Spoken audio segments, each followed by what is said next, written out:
Olá, está começando mais um Saúde e Bem-Estar, um programa especial gravado em um lugar muito especial também. Minas Tênis Clube, uma instituição com quase 100 anos de idade. Saúde e Bem-Estar aqui sempre fizeram parte de tudo isso.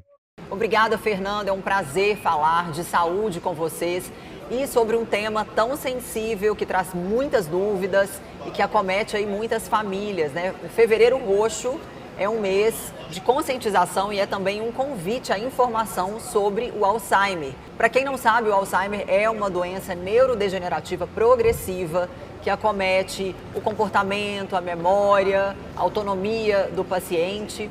E ninguém melhor do que a doutora Júlia, que é neurologista, conhece muito do assunto, é uma expert, né, nesse tema. Ninguém melhor do que você para trazer hoje para a gente esclarecimentos importantes, informações, responder dúvidas, porque muitas e muitas famílias convivem aí com o Alzheimer e muita gente tem sede de informação, de entender um pouco melhor, até para que elas consigam cuidar melhor desse paciente, dar mais amor, né? Só a título de curiosidade, doutora Júlia, eu não sei você, mas eu sigo algumas páginas no Instagram que compartilham ali o dia a dia, a rotina de idosos com Alzheimer.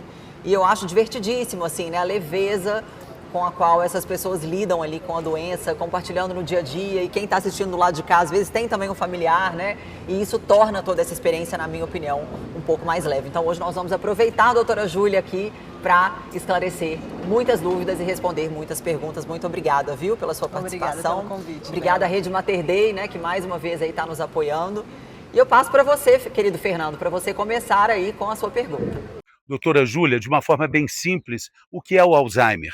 Como ela se manifesta nos primeiros estágios?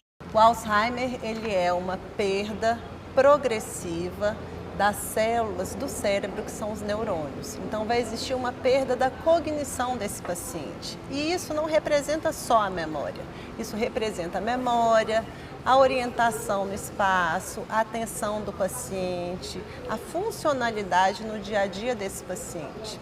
Então, só que ele é progressivo, os familiares vão notando, a pessoa também pode ir notando, que vai acontecendo uma dificuldade nesse manejo do dia a dia do paciente. Então, nas primeiras fases iniciais, o paciente esquece muitas vezes de fatos recentes, ele tem dúvidas com relação à orientação, ele repete, fica mais repetitivo com as perguntas, ele tem dificuldade de fazer coisas novas ou de manusear algumas coisas, por exemplo, aplicativos muitas vezes, e o paciente pode perceber isso, ou muitas vezes a família leva o paciente ao consultório com essas queixas de fatos que eles andam notando ao longo do tempo que vieram acontecendo. Nem toda piora de memória é demência, né? É um quadro demencial. O quadro demencial ele é bem estabelecido com o passar do tempo. Mas a gente sabe assim, muitos pacientes idosos, eles começam a piorar um pouco, podem piorar. Alguns idosos se mantêm lúcidos, né? Eu tenho pacientes nonagenários muito lúcidos. Mas eles podem piorar essa percepção de memória, mas é o que a gente fala assim, é um declínio que seria aceitável, que não influencia, não interfere nessa funcionalidade dele. E muitas vezes essa piora pode acontecer não só pela idade, mas também por outras situações que abarcam aí nesse paciente. Então, às vezes, uma depressão não tratada, uma ansiedade, o paciente pode ter uma apneia do sono, que ele não respira bem à noite, o que dificulta esse funcionamento ideal, esse descanso cerebral. Pode ter uma doença, uma hipotiroidismo, uma vitamina que está mais baixa, né? Então, todas essas situações têm que ser vistas para serem excluídas e ver essa progressão do paciente ao longo do tempo para a gente falar que se trata de um quadro demencial. Perfeito. E doutora Júlia, me tira uma dúvida, né? Eu sei que o Alzheimer está muito relacionado a questões genéticas, epigenéticas talvez, eu não sei se isso faz sentido, mas até que ponto que isso pode ser prevenido e quais são os fatores de risco da doença? Essa é uma pergunta muito interessante, porque ano passado foi lançado um artigo que falava sobre os fatores de riscos modificáveis que a gente pode atuar em cima deles para uma prevenção da doença. Muitas vezes existe a causa genética e outras vezes são causas adquiridas que nós vamos ter. Então, dentro desses fatores de risco, eles foram divididos em etapas da vida. Então, o primeiro fator de risco, e que é durante a fase inicial da vida, é a alfabetização, o nível de escolaridade da pessoa. Uma baixa escolaridade, abaixo de 8 anos de estudo, é o maior fator de risco para desenvolvimento de um quadro demencial, né? Não só de Alzheimer, um quadro demencial. Para você que está reclamando, que tem que ir para a escola, tem que estudar, tem que trabalhar, tem que ir para a universidade, não reclamem, porque não, isso aí vai te manter lúcido. Proteção. Durante a idade adulta ali, né, a vida média do paciente, nós temos como outro fator de risco a depressão não tratada. Então, como é importante o paciente que tem depressão tratar. Além disso, vem ancorado aí outros fatores de risco cardiovasculares. Os mesmos fatores de risco que servem para o infarto do coração, para o AVC, eles também servem para a prevenção de demências, como hipertensão, diabetes, colesterol alto, o sedentarismo, a obesidade, o tabagismo e o uso excessivo de bebidas alcoólicas. Nessa fase também da meia-idade é incluída a perda auditiva e os traumas. Se o paciente já teve algum trauma crânioencefálico, aumenta o risco desse paciente de desenvolver uma síndrome demencial. E na idade mais, né, os idosos ali, quais são os fatores de risco dentre eles? A perda visual, o isolamento social e também a poluição do ar, no caso da vida, se esse paciente viveu em áreas de muita poluição. Então, esses 14 fatores de riscos, eles consideram modificáveis, são coisas que nós poderemos hoje, na nossa faixa etária, interferir no tratamento e assim conseguir prevenir, né? Então, quando a gente pergunta o que eu posso fazer, a gente tem 14 coisas para fazer para a gente prevenir. E de todas essas 14, qual seria a mais importante, assim, nível de prioridade, ou não tem isso? Não tem nível de prioridade, eles colocaram, né, de acordo com faixas etárias. Então, a escolaridade, o tratamento de depressão, de hipertensão também, de atividade física, né, a inatividade física seria o sedentarismo, e a perda visual. Então, como é importante pacientes, porque né, a perda visual, a perda auditiva, leva o paciente a se isolar, leva ele a participar menos. Com relação à atividade física, né, a gente sabe que a atividade física libera um hormônio chamado irisina, que vai atuar diretamente nessa plasticidade cerebral, nessa recuperação cerebral de células cerebrais, no volume do hipocampo, que é a área da memória. E é interessante, né, eu sei que você gosta muito de atividade física, o que eles consideram atividade física, né? 150 minutos de aeróbico por semana e 3 exercícios de resistência por semana, 2 a 3 vezes de exercícios resistidos por semana. Que legal, interessante. Todos nós temos onde atuar, né? Com certeza. Doutora Júlia, muita gente tem muito medo dessa doença, mas existem avanços significativos.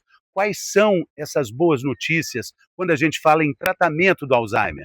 Até então, nós tínhamos medicações que atuavam muito nos sintomas cognitivos e comportamentais do paciente, mas o Alzheimer ele não tem uma cura, né? Até hoje ele não tem cura.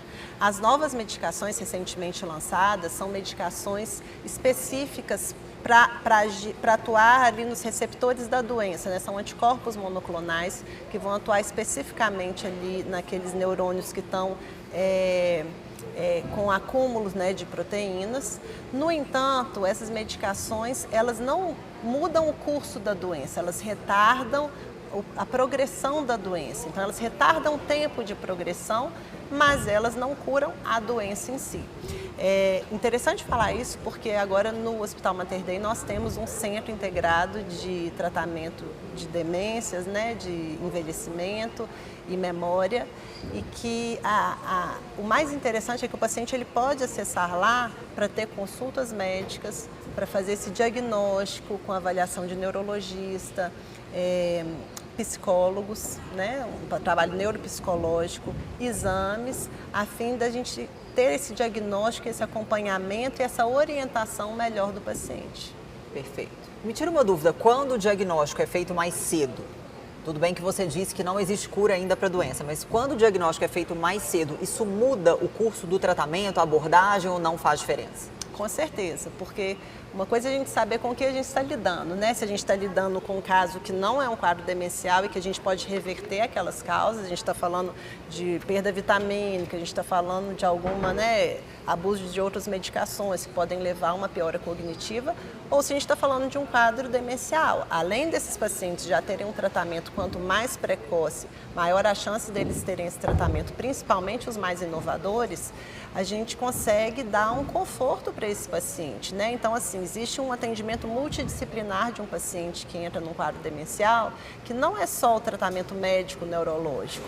Além disso, a gente tem fisioterapia, psicologia, terapia ocupacional para inserir esse paciente na sua funcionalidade de novo e orientação à família, que talvez seja o ponto mais importante, né? A família, e principalmente o cuidador principal desse paciente, e o paciente em si, ele tem direito de se planejar durante a vida dele, né? E essa família muitas vezes fica com muita culpa, com muita dificuldade de abordagem, muito sobrecarregada, e quando essa doença, né, e esses sintomas têm nome, têm orientação, isso talvez traga uma leveza maior e essa família possa contar com apoio profissional.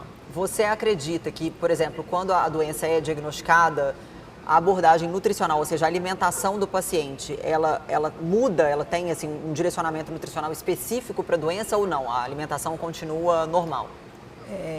A doença, a demência, né, o quadro demencial não deixa de ser um quadro inflamatório do organismo como um todo, né? Então, assim, mudar a alimentação, claro, ainda mais que estamos falando dos fatores de risco, lembrando os fatores de risco, colesterol, hipertensão, obesidade, diabetes, são todos fatores de risco. Então, se a gente atua de uma forma mais natural, né, de você conseguir uma alimentação mais natural, com um controle melhor de todos esses índices, diminuindo todos esses ultraprocessados que inflamam o organismo, além da medicação, a gente vai ter uma evolução melhor do paciente, com certeza como um todo, né? Então, é muito importante todo acompanhamento num conjunto, é o multidisciplinar, aí, essa orientação multidisciplinar do paciente. E doutora Júlia, para quem está vivendo isso na pele agora, né, assim, para as famílias que têm um idoso em casa que foi diagnosticado com Alzheimer, qual o conselho que você daria como médica, né, para essa pessoa que está enfrentando isso, para ela não enfrentar sozinha, né? Como lidar com a doença, como lidar com o idoso, né? Porque a gente sabe que é uma dificuldade mesmo, né, para a pessoa que está ali, para a rede de apoio, a pessoa que está cuidando. Às vezes vem aquele momento de impaciência, né? O idoso fica repetitivo. Então, quais conselhos você daria nesse sentido?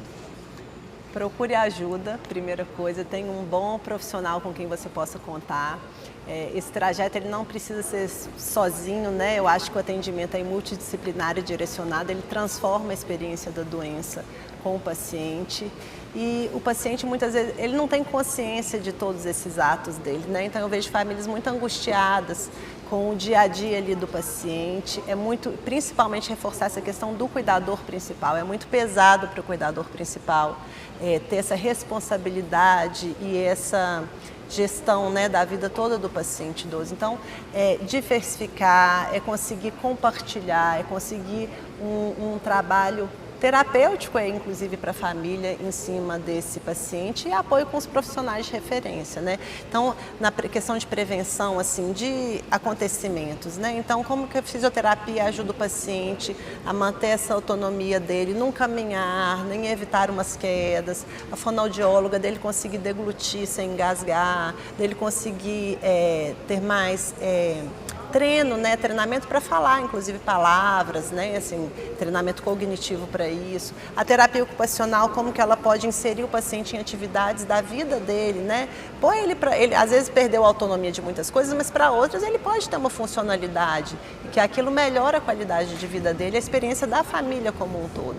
Então é muito importante se apoiar em profissionais que podem conduzir esse caso ao longo dos anos junto com a família. Quando, por exemplo, a família, os netos, os filhos estão ali cercando esse idoso de alegria, trazendo, né, conversas e estimulando esse idoso, isso pode ter algum impacto positivo na progressão da doença ou não? Isso tem um impacto positivo no contexto geral da doença. A gente não pode descartar que isso seja uma promoção de qualidade de vida para o idoso, que seja um estímulo, né? Porque sendo o isolamento social algo que piora e que é um fator de risco, a interação social desse idoso e a integração dele com a família de forma leve, de forma divertida, com certeza é benéfico, né? Então isso daí tange o que a gente não consegue palpar nem mensurar, mas com certeza isso é benéfico para todos. Maravilhoso. No seu olhar de médica, de profissional, né, de alguém atuante aí no universo da ciência, como você enxerga o futuro do tratamento e numa possível cura do Alzheimer? A gente pode ser otimista? Como que a ciência está avançando com relação a isso? Eu acredito que sim, que num futuro breve teremos novidades no tratamento do Alzheimer. Começamos agora com o tratamento de anticorpos monoclonais, existem tratamento com células troncos, a neurologia é uma área que está desenvolvendo muito, então eu acredito que cura, quem sabe, né? Eu acredito que nós veremos sim. Mas muitas mudanças aconteceram em poucos anos e eu acredito que a gente espere aí mais novidades nesse futuro. Bom, eu não sei vocês, gente, mas eu sou muito otimista com a história da IA, da inteligência artificial, né? As pessoas ficam meio apavoradas. Será que a IA vai substituir a gente?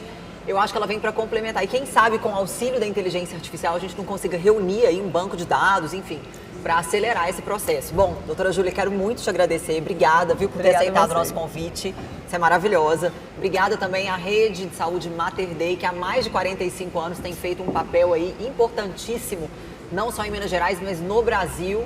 E ao Minas Tênis Clube, que há mais de 90 anos tem sido aí um palco, um local de reunir pessoas, conversas, alegria e também de colecionar memória. Um clube tão importante para o nosso estado. Muito obrigada a todos vocês que ficaram conosco até o final. Siga as nossas páginas no Instagram, já curte aqui, já deixa seu like, siga o nosso canal também e a gente se vê no próximo programa. Tchau, tchau.